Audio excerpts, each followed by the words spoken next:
जिंके भातंब्रेकर तुम्ही पाहतात न्यूज 18 लोकमत।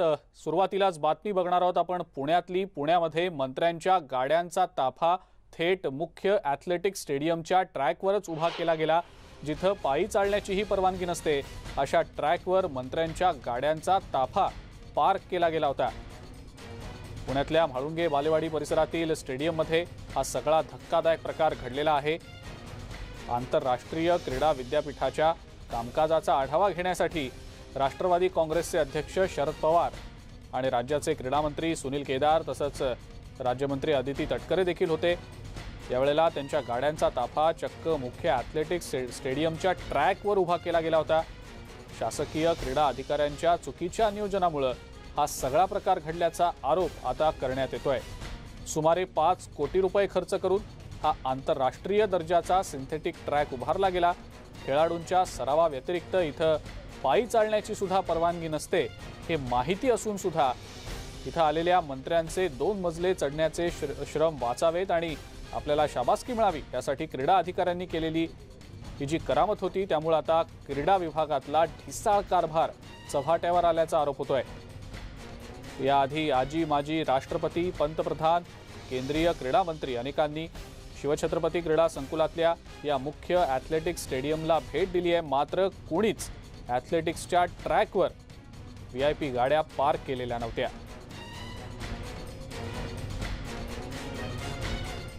आताही बघितलं की ट्रॅकवर सगळ्या गाड्या उभ्या आहेत, जिथे आम्ही सँडल सुद्धा घालून उभं राहते, पत्रकार असून सुद्धा तिथे हा आंतरराष्ट्रीय ट्रॅकवर एवढ्या गाड्या आहेत, हे असे कार्यक्रम बंद होतील असं वाटतंय। या सगळ्या विद्यापीठ झाल्यावर हे सगळंच बंद होईल। It will be only for the sports. आणि या सगळ्या संदर्भात आपण अधिक माहिती जाणून घेणार आहोत। गोविंद वाकडे आपले प्रतिनिधी आपल्या सोबत आहेत सध्या फोन लाईनवरनं। गोविंद, या सगळ्या प्रकारानंतर आता संताप व्यक्त होतोय। मंत्र्यांचा जो गाड्यांचा ताफा होता थेट ॲथलेटिक्सच्या ट्रॅकवर गेल्याचे जे फोटो समोर आले, त्यानंतर सोशल मीडियावर सुद्धा या सगळ्या प्रकाराची चर्चा सुरू झालेली होती। गोविंद, या सगळ्याबद्दल काय सांगता येईल? अर्थातच हा सगळा धक्कादायक प्रकार आहे। केवळ 2 मजले चढण्याचे श्रम वाचावे मंत्रिमंडळाचे मंत्र्यांचे, त्यामुळे थेट हे गाड्या इकडे आणल्या गेल्या आणि स्वतः क्रीडा विभागाने असं स्पष्ट म्हटलेलं आहे की ॲथलेटिक्स ट्रॅक शेजारी असलेल्या सिमेंट कॉन्क्रीटवरनं म्हणजे कुठेतरी टाळण्याचा प्रकार होता, मात्र एक गाडी तिथे आणण्यासाठी परवानगी दिली होती हे स्वतः क्रीडा विभागच मान्य करतो। आता अर्थातच एक गाडी येणार असेल तर मोठा मंत्र्यांच्या गाड्याचा ताफा असतो आणि सुरक्षेच्या कारणामुळे ह्या सगळ्या गाड्या येतात।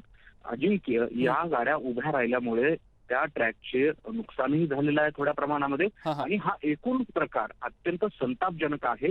क्रीडा मंत्री जर अशा पद्धतीने करत असतील, अर्थात सुनील केदारे त्याचबरोबर आदिती तटकरे हे सगळं उघड्या डोळ्यांनी त्या तिथे पाहत होते, बाजूलाच त्यांच्या हे सगळं उभं होतं, तर तात्काळ त्यांनी खरं तर सांगायला पाहिजे होतं, मात्र त्यांनी तसं न सांगता विद्यापीठ झाल्यानंतर हे सगळे प्रकार बंद होतील अशा पद्धतीचं प्रतिक्रिया दिलेली आहे, जे अपेक्षित नाहीये आणि त्यामुळे क्रीडा विभागातून क्रीडा विश्वातून या सगळ्या प्रकारासंदर्भात बरोबर आहे, संताप व्यक्त होणं साहजिक आहे। गोविंद, असेच आमच्या सोबत रहा। आपल्या सोबत सध्या सिद्धार्थ शिरोळे आहेत आमदार, त्यांची या संदर्भातली प्रतिक्रिया आपण जाणून घेऊया। सिद्धार्थजी, अतिशय संतापजनक हा प्रकार आहे आणि आता नाराजी देखील व्यक्त होती या सगळ्या प्रकाराबाबत, आपली या संदर्भातली पहिली प्रतिक्रिया करा की वानखडे स्टेडियमच्या पिचवरती आपण एखादी SUV पार्क केली तर काय वेदना होईल या देशातल्या नागरिकांना। अशा प्रकारचे तुम्ही बघितलं, नुसतं ट्रॅकवर सिमेंट कॉन्क्रीटवर नाही, ट्रॅकवर गाड्या उभ्या आहेत। हे जे ट्रॅक आहे बरं, तिथे एलिव्हेटरची प्रोव्हिजन होती, 15 पायऱ्या फक्त चढायच्या होत्या, नाही तर एलिव्हेटर घेऊन त्या मीटिंगच्या हॉलला जाणं होतं, एवढं सोपं होतं। हे सगळं माहिती असून समजा आदरणीय म्हणजे एक इंडियन ऑलिम्पिक असोसिएशनचे प्रेसिडेंट आहेत, पवार साहेब आहेत, आपले sports minister, MOS sports minister, हे सगळेजण हे सगळं माहीत असताना, अवगत असताना हे गाड्या घेऊन तिथे जातात। मला असं वाटतं की कुठेतरी खरंच, कारण तो ट्रॅक नाहीये, तो खेळाडूंसाठी त्यांची ती कर्मभूमी आहे, त्यांचं भावनिक नातं आहे आणि अशा प्रकारचा अवमान करणं आणि त्याच्यानंतर रिॲक्शन तुम्ही बघितली असेल स्पोर्ट्स मिनिस्टर सुनील केदारेजी काय म्हणतात, हसत उत्तर देतात। हसण्याचा हा प्रकार आहे का की नंतर सगळं ठीक होईल? त्यामुळे मला असं वाटतं की अतिशय जिथं आज टोकियो ऑलिम्पिक्स आहेत, स्पोर्ट्समनला आपल्याला इन्स्पायर केलं पाहिजे। इन्स्पायर करणं सोडून तुम्ही त्यांच्या जिथं जिथं ते सराव करून देशाला वैभव मिळवून देतात अशा प्रकारचा अपमान करतात. मला वाटतं ह्याची एक इमिजिएट त्यांनी अनकंडिशनल अपॉलॉजी, नुसती अधिकाऱ्यांकडनं नाही, या सर्व मोठ्या नेत्यांनी ह्याच्याबद्दलची अपॉलॉजी इमिजिएट त्यांनी इश्यू केली पाहिजे आणि ह्याच्यावरती एक इन्क्वायरी बसवली पाहिजे की हे इव्हेंट कसे काय घडले. आणि सिद्धार्थजी, या सगळ्या प्रकाराला कोण जबाबदार वाटतं? अर्थात मला सांगा तुम्ही की आपले म्हणजे महाविकास आघाडीचे हे सर्व नेते जे असतील, आदरणीय पवार साहेब असतील, आदरणीय केदारीजी असतील, आदिती तटकरे जी असतील, हे मूळ हे नेते आहेत. अहो, यांच्याकडे समाज बघतं, सगळेजण आशाने बघतायत की हे स्पोर्ट्ससाठी काहीतरी करते आणतात. मला सांगा, ट्रॅक वरती गाडी घेऊन गेल्यानंतर एवढी तरी विवेक बुद्धी असते आपल्याकडे की आपण म्हणू शकतो की नाही, इथं जाणं योग्य नाहीये, हे थांबवा आणि जिथून आपण जायचं तिथून जायला पाहिजे. त्यामुळे हे सर्व नेते मंडळी ह्यासाठी जबाबदार आहेत आणि यांनी ह्याची अपॉलॉजी पण केली पाहिजे, स्पष्टीकरण पण दिले पाहिजे. जे नुकसान झालं असेल त्याची भरपाई कोण करणार ह्याच्याबद्दल सुद्धा त्यांनी प्रतिक्रिया दिली. बिलकुल. एक क्रीडा अधिकाऱ्यांचं म्हणजे क्रीडा विभागातले जे अधिकारी आहेत त्यांचंच एक प्रकारचं नियोजन या सगळ्यामध्ये चुकलं असं वाटतं? 100% त्यांची चूक आहे, प्रश्नच नाहीत. पण त्यांनी त्यांची जी काही अपॉलॉजी आहे ती त्यांनी एक्सप्रेस केली, पण ती काही सफिशियंट नाहीये. पण मला एक सांगा, ओके, मान्य, मला अधिकारी वर्गाने समजा एखादी गोष्ट प्लॅन केली असेल आणि ती चुकीची असेल तर ती हेड ऑफ द डिपार्टमेंट म्हणजे शेवटी मंत्री महोदयांची ती जबाबदारी आहे की नाही, हे चुकलेलं आहे, आपण असं नाही करू शकत. पण मूळ सगळ्यात महत्वाची जबाबदारी ही मला वाटतं की राजकीय नेत्यांचीच असते. पण ह्याच्यामध्ये ज्या प्रोटोकॉल ऑफिसरची चूक झाली असेल त्यांच्यावरती सुद्धा यांनी असं का केलं. आणि एक गाडीचा जो नियम मगाशी जे साहेब बोलत होते की खरंच एक गाडी सुद्धा ट्रॅकवर कशी काय जाऊ शकते? बरोबर, लिफ्ट आहे, तुम्ही लिफ्ट नीट करून घेतली पाहिजे. अशा प्रकारचे मला वाटतं ही पूर्ण असंवेदनशील अशी ही घटना घडली आहे. त्यासाठी जे जबाबदार आहेत त्यांनी अपॉलॉजी इमिजिएटली टेंडर केली. बिलकुल. सिद्धार्थजी, धन्यवाद. आपण न्यूज 18 लोकमतशी बोललात, आपली प्रतिक्रिया दिलीत त्याबद्दल. याच संदर्भात प्रतिक्रियेसाठी म्हणून आपल्या सोबत आमदार महेश लांडगे देखील आहेत सध्या फोन लाईनवरनं. महेशजी, आपलं देखील स्वागत न्यूज 18 लोकमतमध्ये. मंत्र्यांच्या गाड्यांचा ताफा थेट ॲथलेटिक्सच्या ट्रॅकवर जातो, जिथं खरं तर ॲथलेटिक्सच्या खेळाडूंव्यतिरिक्त इतर कुणाला पायी चालण्याची देखील परवानगी नाही. तिथं मंत्र्यांच्या गाड्यांचा ताफा उभा राहतो. सगळा प्रकार आता हा घडल्यानंतर संताप व्यक्त होतोय, लोक नाराजी व्यक्त करतायत. आपली या संदर्भातली पहिली प्रतिक्रिया? कुठलंही ग्राउंड कुठल्या इव्हेंटचा असू द्या, म्हणजे कुठल्या खेळाचा असू द्या, हे या ग्राउंडवर कुठलाही खेळाडू प्रॅक्टिस करताना किंवा कॉम्पिटिशनला उतरताना त्या ग्राउंडच्या पाया पडत असतो. त्या ग्राउंडची त्याची इतकी म्हणजे भावनिक त्याची अटॅचमेंट असते. तो फार प्रामाणिकपणे स्वतःच्या घामाने ते तिथं व्यायाम करून तो त्यात कष्ट करत असतो. हे जे आता जो प्रकार झाला, तो प्रकार जर आपण त्या विभागात काम करतो, स्पोर्ट्सच्या विभागात काम करतो, स्पोर्ट्स मिनिस्ट्रीमध्ये काम करतो, तर आपल्याला हे जाणवलं पाहिजे आपण त्यांच्या त्या भावनांची आपण खेळतो असं मला वाटतं. तिथं जाताना आपण गाड्या नेणं योग्य आहे का याचा विचार आपण केला पाहिजे. 2 वर्ष आलं खेळाडू त्या ठिकाणी प्रॅक्टिस करत नाहीत, त्यांना आपल्याला ग्राउंड निर्माण करून द्यायचे. त्यांच्या आज सुद्धा मनात काय भावना आहेत याचा विचार आपण केला नाही आणि डायरेक्ट गाड्या आपण तिथे घेऊन गेलोय. सगळ्या गाड्या निर्देशित ताफ्याने आपल्याला थोडंसं त्याचं भान राहिलं पाहिजे की आपण एखाद्या ह्याच्यावर जातोय, खेळाच्या ग्राउंडवर जातोय, तिथं कशा पद्धतीची धावपट्टी असते, आपण कसं तयार केलेली आहे ती धावपट्टी, याचं ज्ञान आपल्याला थोडंसं नॉलेज आपल्याला असलं पाहिजे. आणि चुकीची गोष्ट आहे कुठल्याही ग्राउंडवर, आम्ही सुद्धा मी सुद्धा आज कुठल्या ग्राउंडवर गेलो तर मी त्या ग्राउंडच्या पाया पडतो, मग माझं पाऊल आत ठेवतो. माझी चप्पल असेल पाहिजे तर चप्पल बाजूला ठेवून आम्ही त्या ग्राउंडवर जातो. बरोबर, अशा पद्धतीची भावना खेळाडूंची आहे आणि हे चुकीचं आहे. आम्ही म्हणजे त्याचा निषेधच करतो. बिलकुल. महेशजी, या कार्यक्रमाच्या नियोजनाच्या वेळेला जो हा सगळा गोंधळ झाला, या गोंधळाबद्दल क्रीडा संचालनालयानं आता माफीनामा देखील जारी केल्याचं समोर येत आहे. फक्त माफी मागून हा विषय संपेल असं वाटतं? यापुढे असे प्रकार घडणार नाहीत यासाठीची काळजी घेणं गरजेचं आहे असं वाटतं? काळजी घेणं तर म्हणजे गरजेचंच आहे, पण क्रीडा संचालन आहे. आता तुमच्या संचालना म्हणजे तुम्ही क्रीडा विभागात काम करणार, क्रीडा विभागात काम करणारा प्रत्येक कर्मचारी, अधिकारी, प्रत्येक तिथं काम करणारा प्रत्येक व्यक्ती हा स्पोर्ट्सशी निगडीत असलेला पाहिजे. त्याला प्रत्येक खेळाबद्दल, प्रत्येक ग्राउंड बद्दल, प्रत्येक त्या ज्या स्टेडियम मध्ये जातो त्या स्टेडियम बद्दल, त्या खेळाडूंबद्दलची भावना त्यांच्यामध्ये असली पाहिजे. आणि त्यांनी फक्त माफीनामा दिला, ठीक आहे, माफीनामा दिला, आपण ते सगळं मान्य करू, पण परत हे घडणार नाही याच्यासाठी काहीतरी ठोस पावलं त्यांनी उचलली पाहिजे. बिलकुल. महेशजी, या सगळ्या प्रकाराला नेमकी जबाबदार असणारी जी कोणी व्यक्ती असेल किंवा जे कोणी लोक असतील, त्यांच्याकडनं येत्या काळात असे प्रकार होऊ नये त्यासाठी नेमकं काय केलं गेलं पाहिजे असं वाटतं? आणि आपण म्हणालात की लोकप्रतिनिधींनी देखील सगळ्याचं भान ठेवलं पाहिजे, त्याबद्दल नेमकं काय सांगाल? लोकप्रतिनिधींनी ज्याची आपल्याला माहिती नाही त्या संदर्भामध्ये पहिल्यांदा माहिती घेतली पाहिजे. आज इंडियन ऑलिम्पिक असोसिएशन आहे, वेगवेगळ्या स्पोर्ट्सच्या असोसिएशन आहेत, प्रत्येक जिल्ह्यात आहेत, तालुक्यात आहेत, स्टेट लेवलला आहेत. त्या सगळ्यांची एकदा तुम्ही बैठक घ्या, त्यांच्याशी चर्चा करा, नेमकं त्यांना काय हवंय आणि त्यांना ग्राउंडवर कुणाचा हस्तक्षेप पाहिजे आणि कुणाचा नाही पाहिजे. जर मला एखाद्या गोष्टीचं नॉलेज नसेल तर माझा हस्तक्षेप तिथं असून उपयोग नाही. तिथं त्या स्पोर्ट्सवाल्या, तिथं खेळाडूचाच हस्तक्षेप असला पाहिजे. याच्याकरता मिनिस्टरनी म्हणजे मंत्र्यांनी या क्रीडा संचालनाच्या माध्यमातून आपल्या राज्यातल्या प्रत्येक स्पोर्टच्या एखाद्या खेळाडूशी एक मीटिंग करून त्यांना असलेल्या ज्या पण इन्फ्रास्ट्रक्चर आहे, जे पण सुविधा पाहिजे त्या उपलब्ध करून दिल्या पाहिजे. बिलकुल महेशजी, खूप खूप धन्यवाद. आपण न्यूज 18 लोकमतशी बोललात, आपली प्रतिक्रिया दिलीत त्याबद्दल. आपण बघतो आहोत या सगळ्या प्रकारानंतर आता क्रीडा संचालनालयाकडून माफीनामा देखील जारी करण्यात आलेला आहे. कार्यक्रमाच्या वेळेला जो काही गोंधळ झाला त्याबद्दल हा माफीनामा क्रीडा संचालनालयानं जारी केलेला आहे. मात्र हा सगळा प्रकार घडूच देणं गरजेचं नव्हतं असं एकंदरीतच इथल्या लोकप्रतिनिधींचं देखील म्हणणं आहे. सिद्धार्थ शिरोळे यांची प्रतिक्रिया आपण जाणून घेतली होती. महेश लांडगे देखील आपल्यासोबत होते या संदर्भात बोलायला. या दोन्ही लोकप्रतिनिधींनी म्हटलेलं आहे की इतर जे लोकप्रतिनिधी आहेत त्यांना देखील या सगळ्याचं भान असलं पाहिजे. हे असे प्रकार घडूच दिले गेले नाही पाहिजेत आणि ज्यांना या विषयातलं ज्ञान आहे त्याच लोकांची नियुक्ती केली गेली पाहिजे, जेणेकरून असे प्रकार टाळता येऊ शकतील. यानंतरची एक ब्रेकिंग न्यूज आता आपण बघणार आहोत. माजी गृहमंत्री अनिल देशमुख यांच्या अडचणींमध्ये आता आणखी वाढ झाल्याची ही बातमी आहे. नागपूरच्या तक्रारदाराला ईडीनं आता समन्स बजावलेला आहे. चौकशीला हजर राहण्याचे आदेश दिले गेलेले आहेत.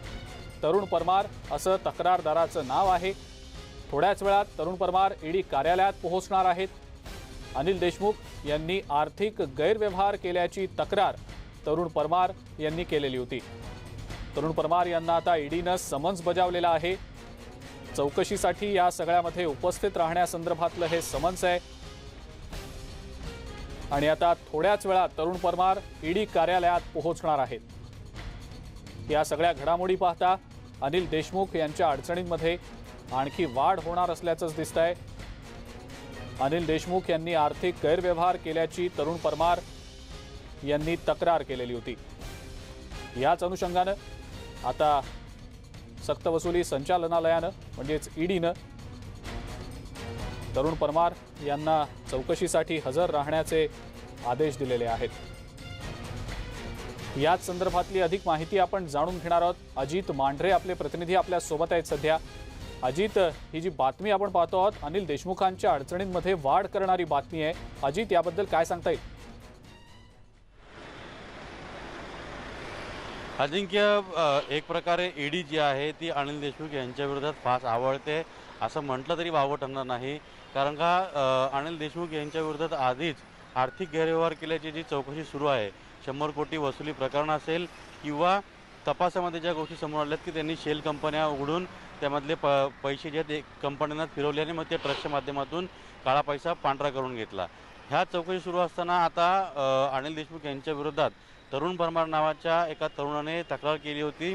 अनिल देशमुख यांनी आर्थिक गैरव्यवहार केलेला आहे असं या जो तक्रारदार आहे त्याचं म्हणणं आहे आणि ही तक्रार नागपूरला केली होती. त्याच अनुषंगे नंतर पाठीपुढे जाऊन ही तक्रार जी आहे ती ईडीपर्यंत पोहोचली होती. ईडीला पत्रव्यवहार देखील या संदर्भात झालेला आहे असं ईडीच्या अधिकाऱ्यांचं म्हणणं आहे आणि हे सगळं तपासून आता त्या तक्रारदाराला चौकशी करता बोलवलेलं आहे. नेमकी त्याची तक्रार काय आहे, त्याच्याकडे पुरावे काय आहेत आणि कशा पद्धतीनं हा सगळा घोटाळा करण्यात आलेला आहे, हा घोटाळा आहे का फक्त एक आरोप करण्यात आलेला आहे, याची शहानिशा करण्याकरता या तरुणाला माफ करा तरुण परमार याला ईडीनं समन्स बजावला होता शुक्रवारी आणि आज 11 वाजता त्याला ईडी कार्यालयात हजर राहायचं आहे असा हा समन्स होता.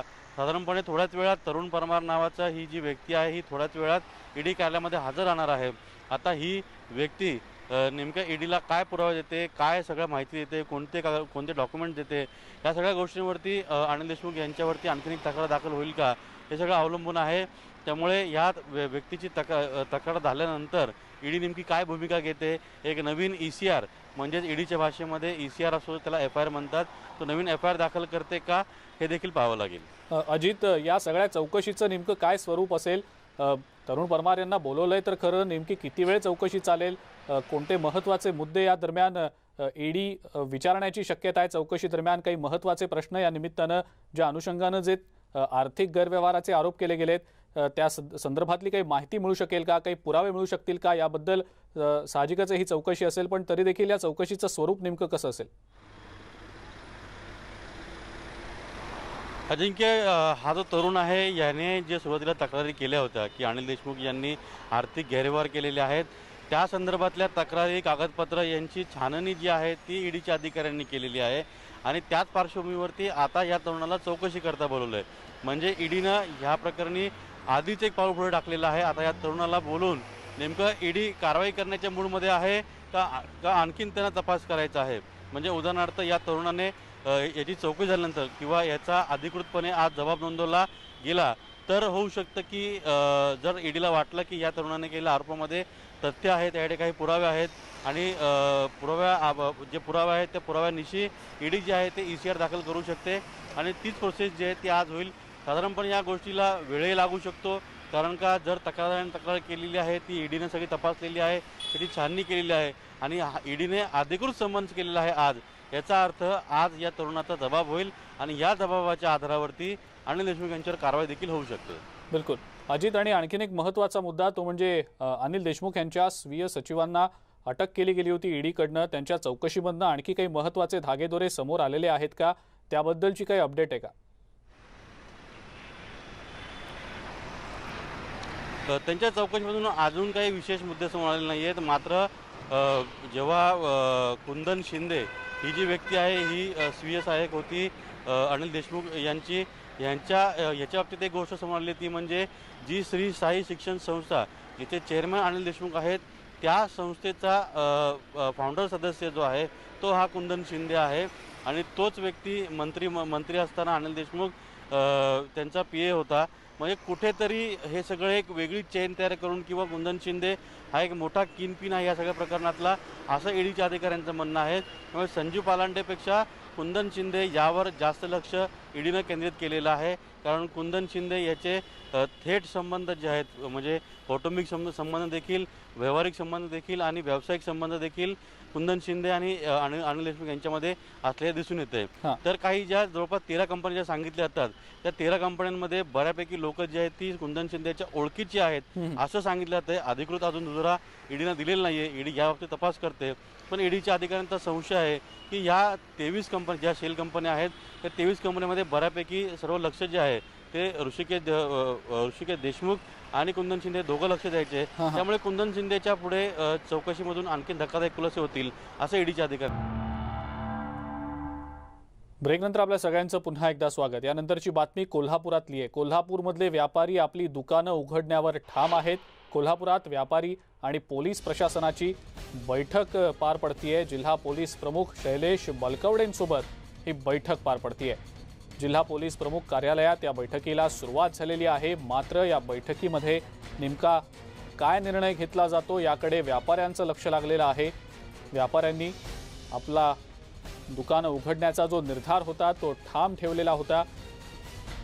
त्यामुळे या बैठकीमध्ये नेमक्या कोणकोणत्या गोष्टींबद्दलचा निर्णय घेतला जातो हे पाहणं महत्त्वाचं ठरेल. पोलीस प्रमुख कार्यालयात या बैठकीला सुरुवात झालेली आहे. व्यापारी प्रतिनिधी आणि पोलीस प्रशासनाची ही बैठक सध्या सुरू आहे. कोल्हापुरात 4थ्या टप्प्यातले निर्बंध लागू आहेत आणि या निर्बंधांना आम्ही जुमानणार नाही असं चेंबर ऑफ कॉमर्सच्या वतीनं याआधीच सांगितलं गेलेलं होतं. व्यापारी आणि व्यावसायिक आपापली दुकानं उघडण्यावर ठाम होते. तसा निर्धार देखील चेंबर ऑफ कॉमर्सच्या वतीनं व्यक्त केला गेला होता. व्यापाऱ्यांची या सगळ्या निर्बंधांबाबतची नाराजी लक्षात घेता पोलीस प्रशासनानं चर्चेची तयारी दर्शवलेली होती आणि याच संदर्भातली ही जी बैठक आहे ती सध्या सुरू झालेली आहे. या बैठकीच्या अंती नेमकं काय समोर येतं, नेमका काय निष्कर्ष निघतो? व्यापाऱ्यांची समजूत घालण्यामध्ये पोलीस प्रशासनाला यश येतं का काही अन्य वेगळा तोडगा काढला जातो? हे पाहणं अतिशय महत्त्वाचं ठरेल. जिल्हा पोलीस प्रमुख शैलेश बलकवडेंसोबत ही बैठक सध्या व्यापाऱ्यांची सुरू आहे. व्यापारी आपल्या अडचणी निश्चितपणे सातत्यानं मांडतायत. प्रशासनाकडनं जो वेळ दिला गेलेला आहे तो पुरेसा नाही. त्यातच लॉकडाऊन काळात जे नुकसान झालेलं आहे ते भरून काढणं सध्याच्या घडीला अशक्य आहे. या अशा परिस्थितीत पुन्हा जर निर्बंध घातले गेले तर व्यापाऱ्यांचं आणखी नुकसान होईल असं सातत्यानं व्यापाऱ्यांकडनं सांगितलं जात आहे. या सगळ्या अनुषंगानं शैलेश बलकवडे व्यापाऱ्यांसोबत चर्चा करून नेमका काय तोडगा काढतात हे पाहणं अतिशय महत्त्वाचं ठरेल. याचबद्दलची अधिक माहिती आपण आता जाणून घेणार आहोत. संदीप राजगोळकर आपले प्रतिनिधी आपल्या सोबत आहेत सध्या. संदीप, बैठकीला सुरुवात झाल्याचं सध्या समजतंय. व्यापारी आपल्या निर्धारावर ठाम आहेत. बलकवडेंसोबत चर्चा सुरू आहे. काही चर्चेच्या अंती निष्कर्ष निघू शकेल सकारात्मक असं वाटतं? काही वेळात आपल्याला समजू शकेल. जिल्हा पोलीस प्रमुख शैलेश बलकवडे यांच्या उपस्थितीमध्ये या बैठकीला सुरुवात झाली आहे. चेंबर ऑफ कॉमर्सचे जे अधिकारी आहेत ते सगळे अधिकारी या बैठकीला उपस्थित आहेत. त्याचबरोबर इतर ज्या संघटना आहेत व्यापाऱ्यांच्या, छोट्या मोठ्या संघटना, मग त्यामध्ये कापड व्यापारी असतील, भांडी दुकानांचे व्यापारी असतील, त्यांचे प्रतिनिधी जे आहेत ते सगळे या बैठकीमध्ये आहेत. कोल्हापूर जिल्हा हा 4थ्या स्टेजमध्ये गेलेला आहे आणि पॉझिटिव्हिटी रेट जो आहे तो जवळपास 16% गेलेला आहे आणि म्हणूनच निर्बंध जे आहेत ते बदल करण्यात आलेले आहेत. आणि पण व्यापारी आणि चेंबर ऑफ कॉमर्स मात्र दुकानं उघडण्यावर ठाम आहे आणि त्यामुळंच जिल्हा पोलीस प्रमुख शैलेश बलकवडे यांनी ही बैठक बोलावलेली आहे. काही व्यापाऱ्यांनी ही दुकानं आपली उघडलेली आहेत. माधवार रोड असेल, राजारामपुरीमधला काही भाग असेल तिथली दुकानं उघडली आहेत. मात्र महापालिका कर्मचाऱ्यांकडून तिथं कारवाई देखील केली जाते. पण दुकानं उघडण्यावर व्यापारी संघटना, चेंबर ऑफ कॉमर्स जे आहे ते ठाम असल्यामुळं जिल्हा पोलीस प्रमुखांनी ही बैठक बोलवलेली आहे. काही वेळातच आता ही बैठक संपेल. त्यामध्ये नेमकं काय तोडगा निघतो, व्यापारी म्हणजे माघार घेतात का किंवा जिल्हा पोलीस प्रमुख शैलेश बलकवडे हे व्यापाऱ्यांची समजूत काढण्यात यशस्वी होतात का, हे आपल्याला काही वेळानंतर समजू शकेल. बिलकुल संदीप, व्यापाऱ्यांनी आणि चेंबर ऑफ कॉमर्सच्या वतीनं काही याबद्दलचे उपाय सुचवले गेले आहेत का, जेणेकरून पोलीस प्रशासनाला, स्थानिक प्रशासनाला काही सकारात्मक तोडगा या दृष्टीनं काढता येऊ शकेल? कारण व्यापाऱ्यांचं प्रमुख म्हणणं हे होतं की जी वेळ दिली गेलेली आहे निर्बंधांची ती वेळच मुळात चुकीची आहे. वेळ वाढवून दिली गेली पाहिजे. गेल्या काही काळामध्ये लॉकडाऊनच्या जे काही नुकसान झालंय व्यापाऱ्यांचं, व्यावसायिकांचं, ते नुकसान देखील भरून निघत नाहीये आणि पुन्हा जर निर्बंध घातले गेले तर हे नुकसान आणखी वाढणार आहे. काही उपाय यामध्ये सुचवले गेले आहेत का, त्याबद्दलची काही माहिती आहे? नाही, एकतर 7 ते 4 ह्या वेळेमध्ये अत्यावश्यक सेवेतली दुकानं उघडायला फक्त परवानगी दिलेली आहे. कोल्हापूर जिल्ह्यामधला जर विचार केला तर मग त्यामध्ये किराणा दुकानं, दूध बेकरीची दुकानं किंवा मेडिकल्स असतील, ही जी दुकानं आहेत ही उघडायला परवानगी आहे. मात्र चेंबर ऑफ कॉमर्स आणि व्यापारी संघटना सगळी दुकानं उघडण्यावर ठाम आहे. व्यापाऱ्यांचं असं म्हणणं आहे की आम्ही एकतर जे कामगार असतील किंवा जे मालक आहेत ते दोन्ही लसीचा त्यांचा म्हणजे दोन्ही जे डोस आहेत लसीचे ते घेतले असणार आहेत असं त्यांचं म्हणणं आहे. त्याचबरोबर टेस्ट करा म्हणतात, म्हणजे RT-PCR राहू देत, अँटीजन राहू देत, कामगारांची किंवा मालक स्वतः हे टेस्ट करायला तयार आहेत. त्याने आम्ही सगळे नियम पाळू आणि मगच दुकान उघडू, ह्यावर व्यापारी संघटनांनी सगळे व्यापारी ठाम आहेत. पण त्यांचं म्हणणं असं आहे की भाजी मंडई असेल किंवा इतर गर्दीची जी ठिकाणं आहेत ज्या ठिकाणी दररोज गर्दी होते, म्हणजे सकाळच्या सत्रात किंवा दुपारच्या सत्रात होती, पण जर दुकानं उघडली तर ठराविकच गिराईकं आमच्याकडे येणार आहेत. त्यामुळे कोरोना आमच्यामुळे वाढणार नाही असं व्यापाऱ्यांचं म्हणणं आहे. उपाययोजनांबाबत म्हटलं तर मग सोशल डिस्टन्सिंग, मास्क असेल, सॅनिटायझर असेल, ह्या ज्या गोष्टी आहेत ह्या गोष्टी पाळूनच आम्ही दुकानं उघडतो असं सगळ्या व्यापाऱ्यांचं म्हणणं आहे. कदाचित जिल्हा पोलीस प्रमुखांच्या बैठकीत देखील तेच व्यापाऱ्यांनी म्हणणं आपलं मांडलं असणार आहे. पण आपल्याला काही वेळातच ही बैठक संपल्यानंतर नेमका तोडगा काय निघालेला आहे हे समजू शकेल. बिलकुल संदीप, धन्यवाद. सविस्तर माहिती आपण दिलीत त्याबद्दल. आणि या महत्त्वाच्या बातमीकडे आपलं लक्ष असणारच आहे. बैठकीनंतर नेमकं काय समोर येतं याबद्दलची अपडेट आपल्याला संदीप यांच्याकडनं घ्यायची आहे. पुढची बातमी आता आपण बघणार आहोत. सिरम इन्स्टिट्यूटच्या अदर पूनावाला यांनी कोविशिल्ड घेतलेल्या विद्यार्थ्यांची दखल घेतलेली आहे. हे असे विद्यार्थी आहेत जे परदेशी जाऊ इच्छित आहेत, मात्र ही लस घेतलेल्यांना कदाचित अडचणी येऊ शकतात अशी शक्यता आहे. त्यामुळे वरिष्ठ पातळीवर बाजू मांडल्याचंही स्पष्ट केलं गेलं आहे. सोबतच या विद्यार्थ्यांना काळजी न करण्याचं सुद्धा आवाहन त्यांनी केलेलं आहे. लवकरच याबद्दलचा सकारात्मक असा मार्ग निघेल असा विश्वास देखील अदर पूनावाला यांनी व्यक्त केलेला आहे. याचबद्दलची अधिक माहिती आपण जाणून घेणार आहोत। अद्वैत मेहता आपले प्रतिनिधी आपल्या सोबत आहेत सध्या फोन लाईनवरनं। अद्वैत, कोविशिल्ड घेतलेल्या विद्यार्थ्यांना एक प्रकारचा दिलासा आदर पूनावाला यांनी दिलेला आहे। परदेशी जाण्याला कोणत्याही प्रकारची अडचण येऊ शकणार नाही अशी एक प्रकारची आशा देखील त्यांनी व्यक्त केलेली आहे। अद्वैत, या सगळ्याबद्दल नेमकं काय सांगता येईल? आपल्याला माहिती आहे की कोवॅक्सिन बाबत काही अडचणी ज्या आहेत त्या निर्माण झालेल्या होत्या।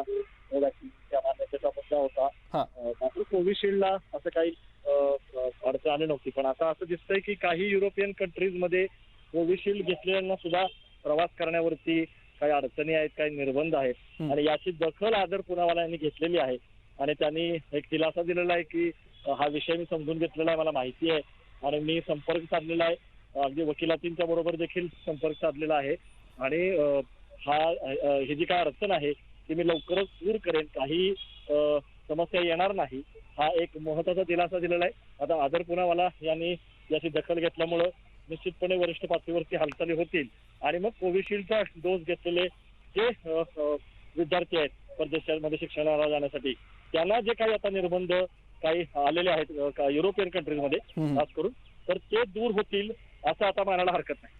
बिलकुल अद्वैत, धन्यवाद सविस्तर माहिती आपण दिली त्याबद्दल। पुढची महत्त्वाची बातमी बघूया।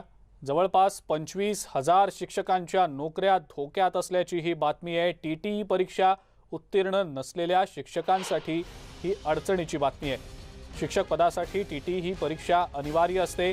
2013 साली TTE परीक्षेची अट लागू करण्यात आलेली होती आणि 2019 पर्यंत पास होण्याची मुदत देण्यात आलेली होती। त्या संदर्भातली एक याचिका मुंबई हायकोर्टाच्या औरंगाबाद खंडपीठात दाखल करण्यात आलेली होती आणि ही याचिका आता औरंगाबाद खंडपीठानं निकाली काढलेली आहे। आताची ही महत्त्वाची मोठी बातमी आपण सध्या पाहतो आहोत।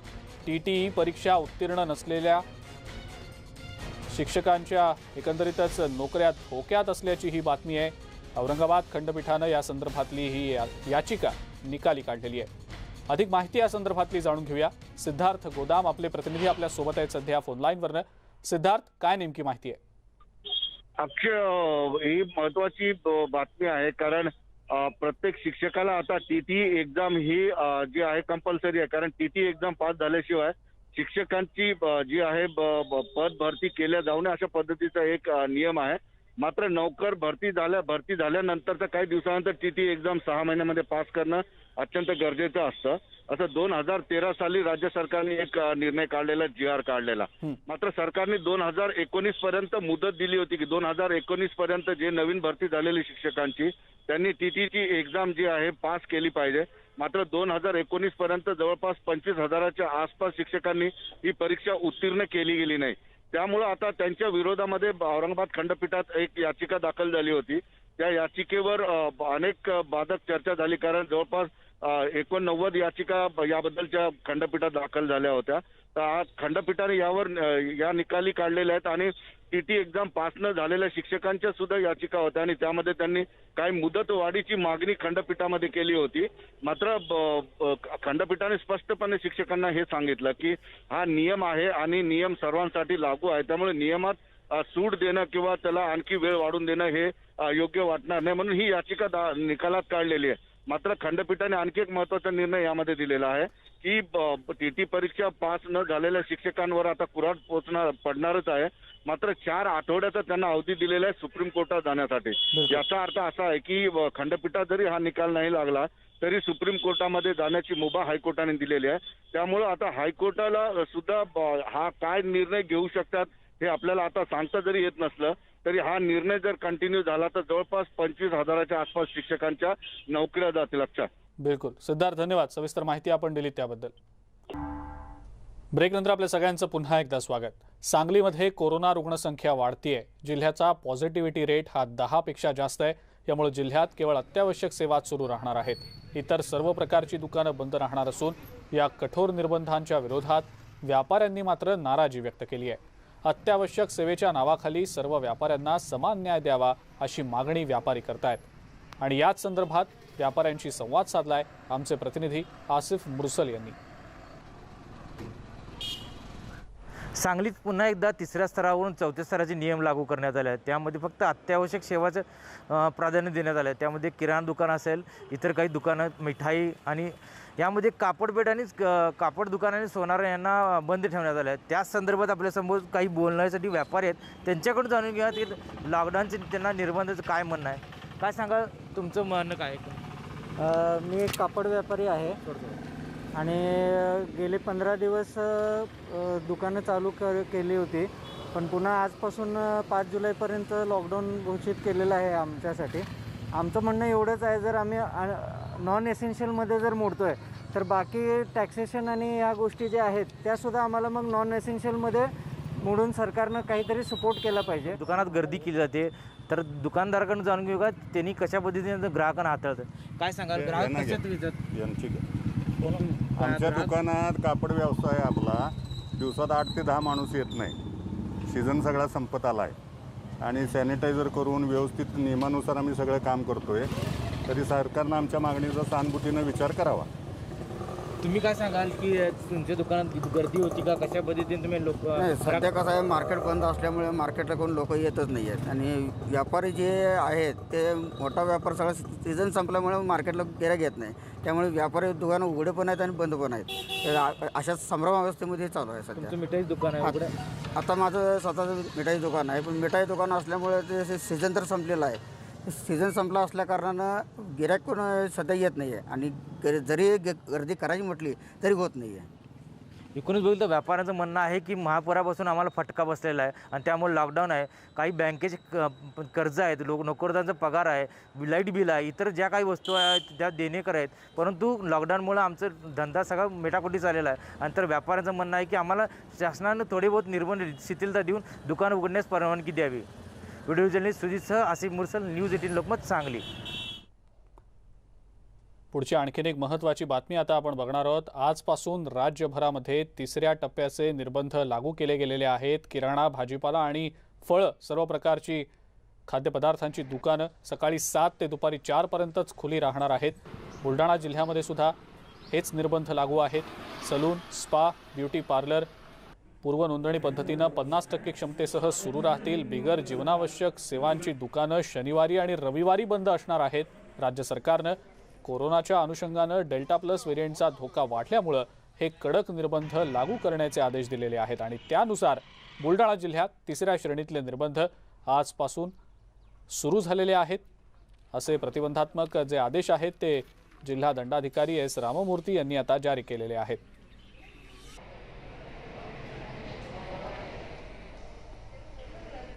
विस्तीर्ण पसरलेल्या चंद्रपूर महाऔष्णिक वीज केंद्रातील वाघोबाचा कुटुंबासोबतचा व्हिडिओ सध्या व्हायरल झालाय.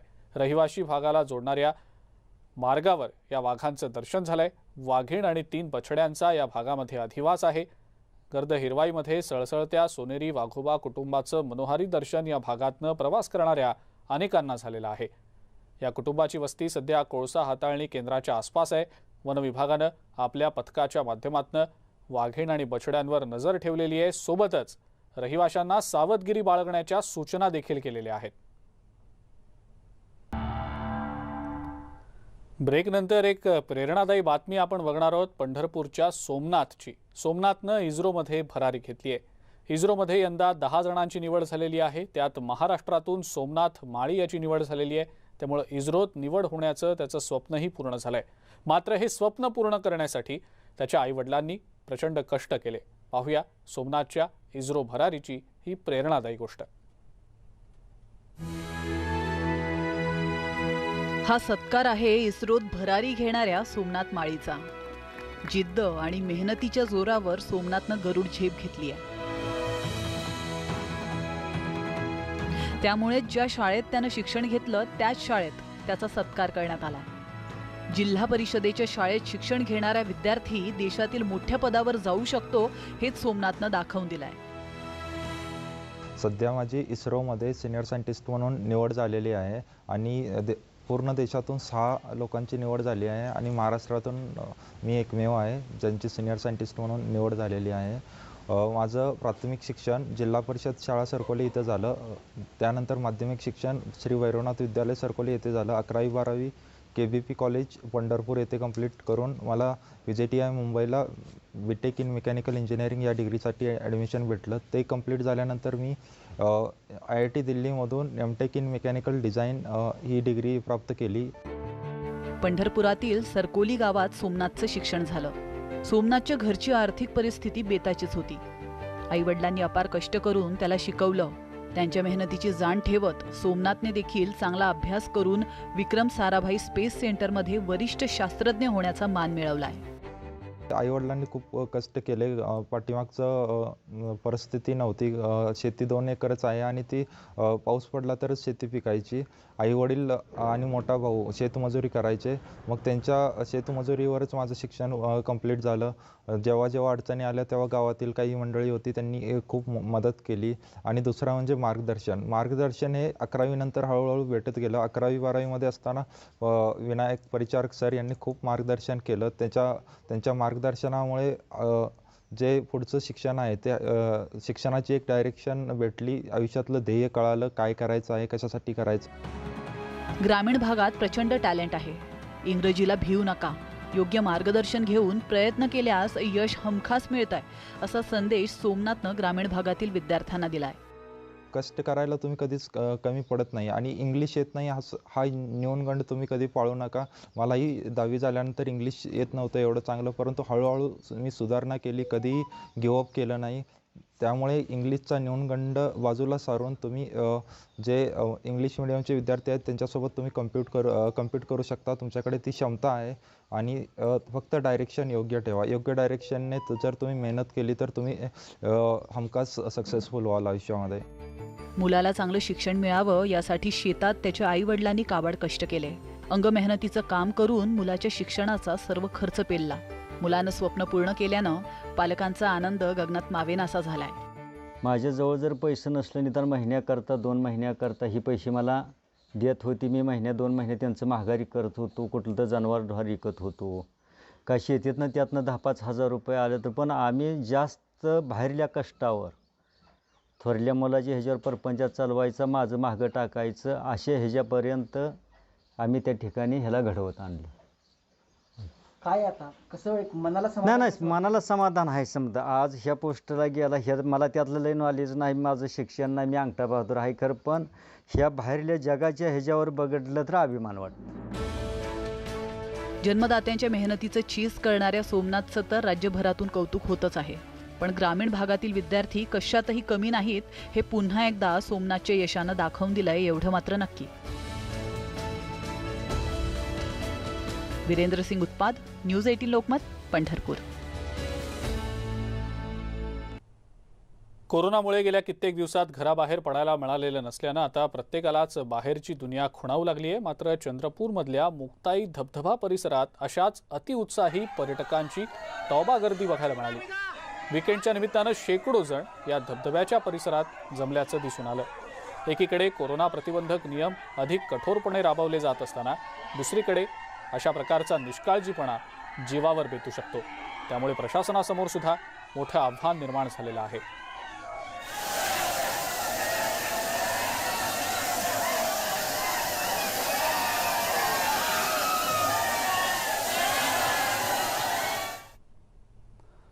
संजीवनी अ शॉट ऑफ लाईफ या उपक्रमाद्वारे आम्ही लसीकरणासाठी जास्तीत जास्त लोकांना प्रोत्साहित करण्याचा प्रयत्न करत आहोत. पाहूयात याच संदर्भातल्या बातम्या.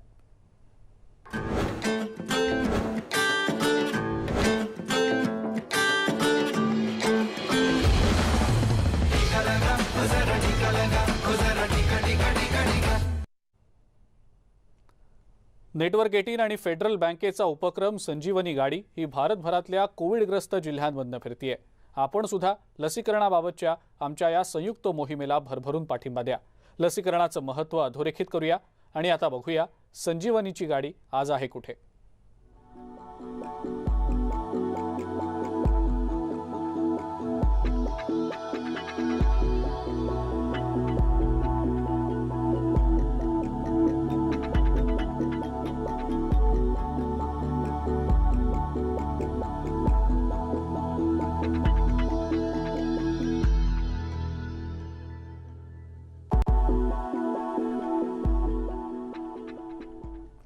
आणि या सगळ्या महत्त्वाच्या बातम्यांसोबतच मुद्दा महाराष्ट्राचा मधवेळ झाली इथंच थांबण्याची। ताज्या बातम्या आणि अपडेट्ससाठी बघत राहा फक्त न्यूज 18 लोकमत।